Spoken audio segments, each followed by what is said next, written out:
You were sold a masterpiece of a lie. The world's ultimate heaven on earth is secretly collapsing into a brutal neo-feudal nightmare.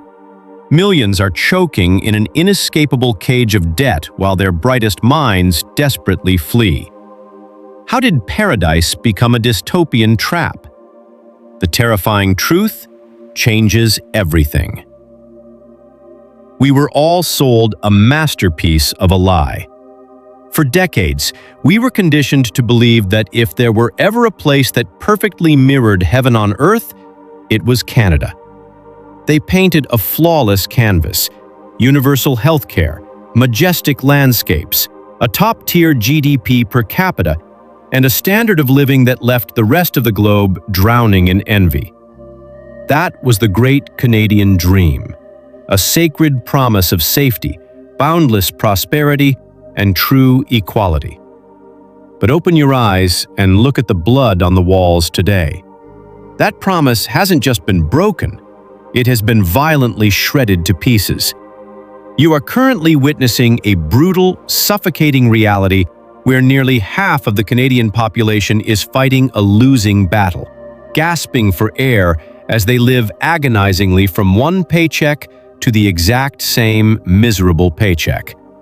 Even the most resilient immigrants, those who crossed oceans carrying the heavy hope of a generational turnaround, are now fleeing this paradise at record-shattering speeds. How does a nation sitting on a gold mine of natural resources and a tiny population plunge into such a dystopian nightmare? Do not blame fate. Every collapse leaves a paper trail, and the genesis of this tragedy traces back to one unforgivable historical blunder. At the Wealth Ladder US 6 welcomes you to a hard-hitting revelation. Before we dive into the anatomy of this economic catastrophe, I need you to hit that subscribe button. Your support is the heartbeat of this channel, giving me the drive to keep tearing down the facades and bringing you the raw, unfiltered financial truths you will not hear anywhere else. Now, let us rewind the clock to the global financial carnage of 2008. While the United States and half the world were crumbling to ash under the weight of toxic subprime mortgages, Canada stood untouched. Their banking system was ruthlessly disciplined, globally revered as the ultimate financial fortress. The Canadian economy was not bleeding out, it was barely parched. Yet, this is exactly where the fatal mistake was made. Instead of leveraging their immense stability, the Bank of Canada looked south, panicked, and decided to mimic the Federal Reserve. They jammed a needle of artificial blood into a perfectly healthy patient. By slashing the baseline interest rate to a microscopic 0.25% and printing money with reckless abandon, they plunged the nation into a dark era of dangerously cheap debt. They unleashed an ocean of what I call lazy money. When capital becomes this sickeningly easy to access without strict oversight, it stops working. It stops innovating. Instead of funding sweat, genius, and progress, this lazy capital crawled into the safest, most parasitic hiding spots to breed effortless returns. That fateful interest rate cut did not save the Canadian economy. It planted the seed of a malignant financial tumor, one that policymakers allowed to fester and swell for 15 years while they slept soundly on their unearned laurels, ultimately trapping an entire future generation in an inescapable, suffocating cage of debt. This suffocating cage of debt was not built overnight, but rather brick by overvalued brick as that ocean of lazy money desperately sought the path of least resistance. When capital is nearly free, it rarely flows into the gritty, high-risk world of genuine innovation. It does not fund the next groundbreaking tech startup. It does not build state-of-the-art manufacturing plants, and it certainly does not empower small businesses. Instead, it poured directly into Canadian soil. We watched in real time as a fundamental human necessity, shelter, was twisted into a hyper-financialized, speculative casino. Homeownership ceased to be about putting down roots and raising a family. It became the only viable retirement plan, a lottery ticket subsidized by the central bank. The political class and financial elite cheered as the real estate monster swelled to grotesque proportions, cannibalizing the broader economy. Why on earth would an entrepreneur take the immense risk of starting a business, hiring workers, and developing new technologies when they could simply leverage cheap debt to buy 3 residential properties and watch their net worth explode while they slept? The incentive structure of an entire nation was entirely corrupted. Canada inadvertently trained its citizens to become real estate speculators rather than creators, builders, or pioneers.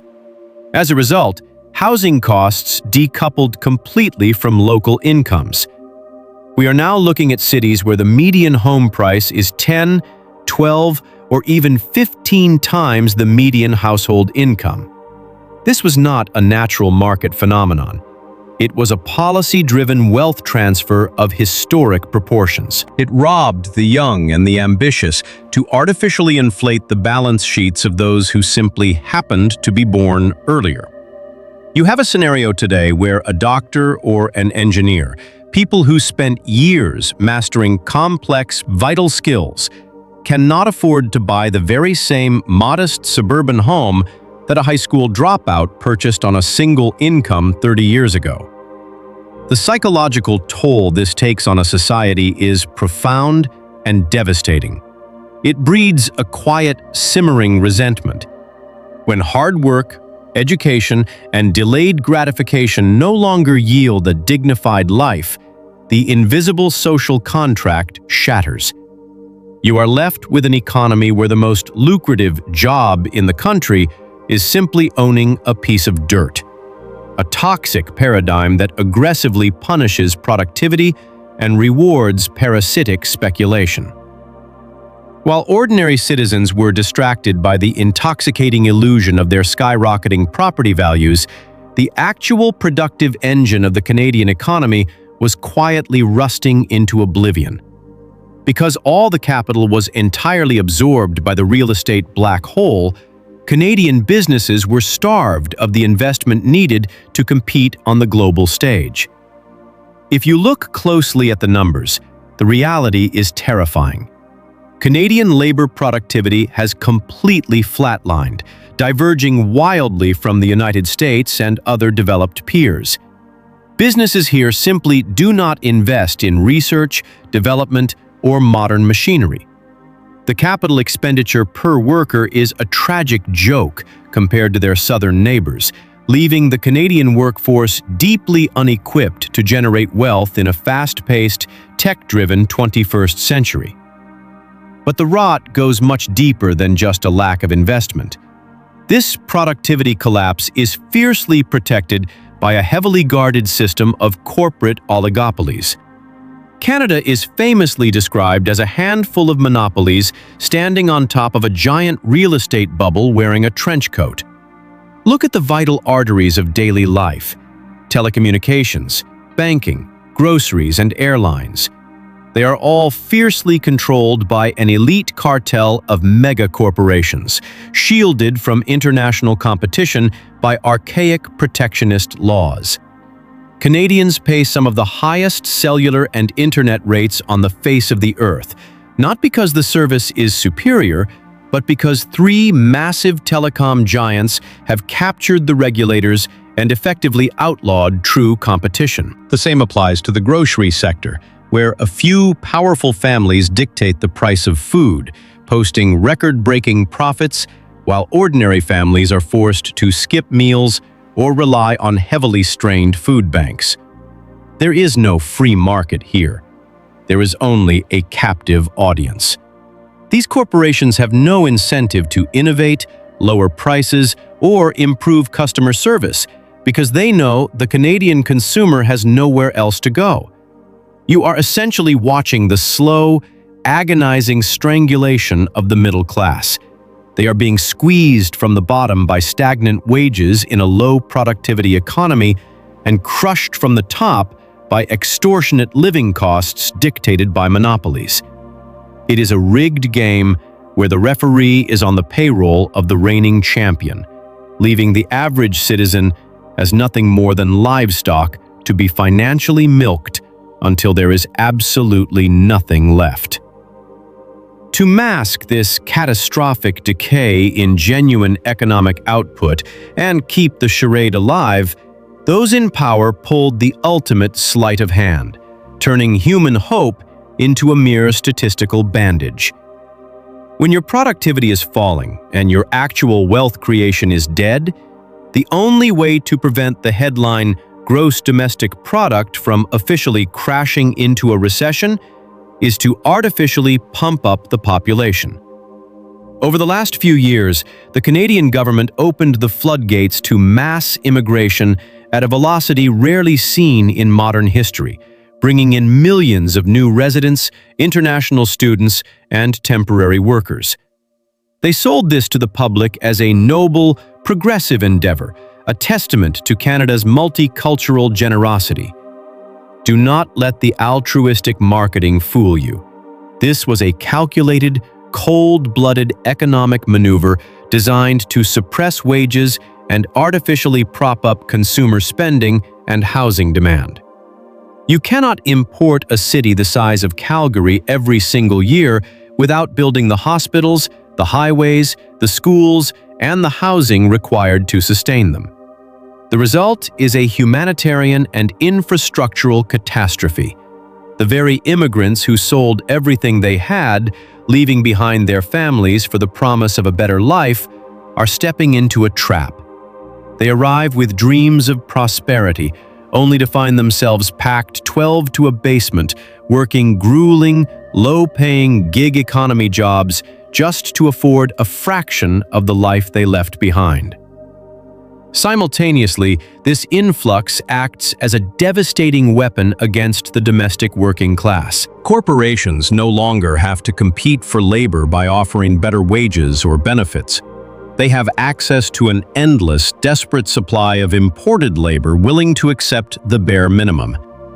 The headline GDP might show marginal growth, allowing politicians to pat themselves on the back.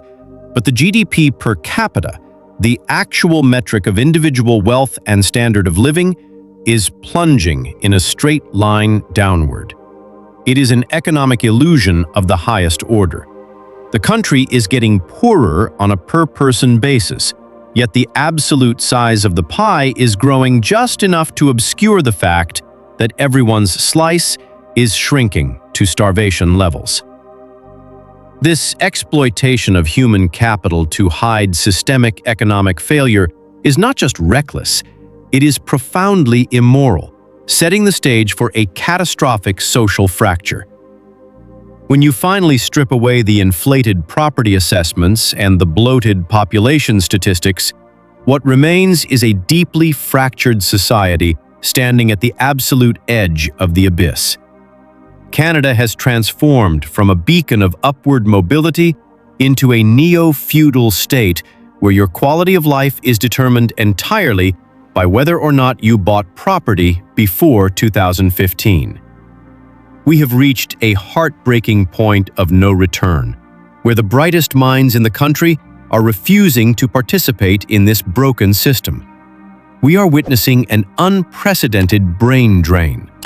The top-tier engineers, the brilliant medical professionals, the visionary entrepreneurs, they are packing their bags and fleeing to the United States or overseas. They refuse to sacrifice their youth and their talents in a country that taxes them into oblivion, only to hand over half their paycheck to a landlord who simply bought a house a decade ago. Why stay in a frozen, debt-burdened economy where hard work is penalized when you can cross the border, double your salary, and buy a home for half the price? The talent exodus is gutting the future of the nation, leaving behind an aging population that relies on a crumbling, overwhelmed universal healthcare system that is entirely devoid of the tax base needed to fund it. The Great Canadian Dream has been exposed as a brilliantly marketed mirage. What was once a landscape of endless opportunity has been paved over by the greed of lazy capital, the complacency of uncompetitive monopolies, and the desperate, short-sighted policies of a government that refused to let a housing bubble pop. This is not just a warning for Canadians. It is a dark, flashing red light for the rest of the world. It is a masterclass in how a wealthy, resource-rich nation can legislate itself into poverty through financial mismanagement and a complete abandonment of genuine productivity. The canvas they painted for us is peeling, revealing the cold, hard rot underneath. The debt has come due. The illusions have shattered. And for millions of people trapped inside these borders, the nightmare is only just beginning. The tragedy of the modern Canadian economy serves as a stark warning of what happens when a nation abandons genuine wealth creation in favor of financial illusions. By allowing the fundamental human need for shelter to be weaponized into a speculative casino, the country diverted crucial capital away from innovation, small businesses, and technological advancement. This created a toxic incentive structure where parasitic real estate investment yields far greater rewards than actual economic productivity. Compounding this issue is the stranglehold of heavily protected corporate oligopolies in essential sectors like telecommunications, banking, and groceries. These monopolies ruthlessly squeeze a captive middle class while actively stifling global competitiveness. To mask this catastrophic decline in labor productivity and flatlining per capita wealth, short-sighted political policies relied on mass immigration as a statistical bandage. This not only manufactured a severe humanitarian and infrastructural crisis, but also ruthlessly suppressed wages for the domestic working class. Ultimately, Canada has morphed into a neo-feudal state that aggressively punishes the ambitious and rewards those who simply acquired assets early. The resulting mass exodus of top-tier talent, the engineers, doctors, and innovators, leaves behind a rapidly aging society burdened by unsustainable debt and a crumbling social safety net. It is a heartbreaking masterclass in how an abundance of natural resources and historical prosperity can be completely squandered through policy-driven greed, monopoly protectionism, and the absolute refusal to let an artificial asset bubble pop. True wealth and societal stability are built on productivity, continuous innovation, and genuine value creation, not debt-fueled speculation or artificial market manipulation. When a system, or an individual, prioritizes lazy capital and unearned asset inflation over hard work, skill development, and fair competition, a systemic collapse becomes inevitable. You cannot borrow, inflate, or mask your way to long-term prosperity. Invest in mobile, high-value skills. Do not tie your entire future to the economic policies of a single geographic location. Develop globally recognized, highly transferable skills like tech, engineering, healthcare, or specialized trades that allow you to pack up and leave if your local economy becomes hostile to the working class. Avoid the debt trap. Resist the FOMO, fear of missing out, that drives people to take on crushing amounts of debt just to buy overvalued assets. Live below your means and maintain financial flexibility. Diversify your wealth. Do not put all your net worth into a single, localized asset class like domestic real estate. Invest in global equities, productive businesses, and assets that generate wealth through actual innovation rather than local scarcity. Demand value. Be hyper-aware of monopolies in your own life. Whenever possible, vote with your wallet by supporting independent businesses, local farmers, and decentralized services rather than feeding megacorporations that offer subpar products at inflated prices. If you had the opportunity to move to a different country right now to double your salary and cut your living costs in half, would you pack up and leave? Or would you stay to build a life in your home country? Please share your thoughts politely in the comments section below so we can all learn from your perspective. If you found this analysis valuable, please subscribe to the channel and hit the like button. Your support gives us the motivation to keep producing deep, insightful content just like this.